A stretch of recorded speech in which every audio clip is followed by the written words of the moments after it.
Good vibes. Mga boksidor sa Bago City nga nagdaog sang medalya sa SEA Games nagaplano nga makahampang pagid sa Olympics. Sila ginhatagan kaina sang Heroes Welcome sa LGU. May report si Romeo Subaldo. Nag-motorcade sanday Rogen Laton, James Paligte kag mga miyembro sa Bago City Junior, Major kag Senior Softball League sa Bago City antes ang recognition sa Bantayan Park. Sila doon nakakuha sa gold medal sa men's flyweight division sa Southeast Asian Games. Istorya nila doon, hindi naging mahapos ang pag-training sa panahon ng pandemic.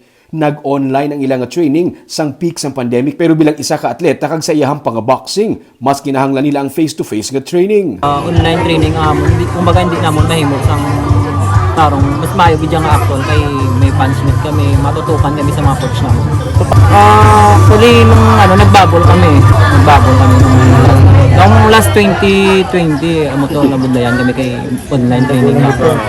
Tapos nung last 2021 January nagbalik kami para sa bagong training. Ini katatlo na nga SEA Games medal niya. Nakaisa na siya ka silver kag isa man ka gold sa 2019. Si James Paligte naman, bronze medalist sa men's lightweight division. Basketball naman ang hilig niya nga sports, pero gintraining siya sang iya nga amay nga magboxing sang bata pa siya. Nagpasalamat man siya bangod sa training sang iya amay, nangin SEA Games medalist na siya. Naka-silver medal na siya sang 2019. Ako niya ang pinaka-favorite ka niya, basketball. Basketball yan. siya. Sports kasi gusto yan ng papa. Wala mag-boxing ito. At least okay man na gin-push ko yung papa sa boxing ito.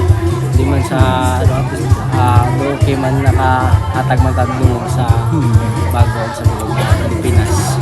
Plano sa duha nga kun masarangan pagid, maga-intra man sila sa Olympics. Ginpasidunggan man ang Bago City Junior Softball League nga naging kampiyon sa Little League Philippines National Final Softball Tournament. Amo man ang Bago City Major Softball League nga first runner-up kag ang Bago City Senior Softball League nga naging second runner-up. Nagpasalamat si Mayor Nicolas Yulo sa mga atleta kay hindi lang sa Bago City sila nakahatag sang dungog kundi sa pungsod Pilipinas.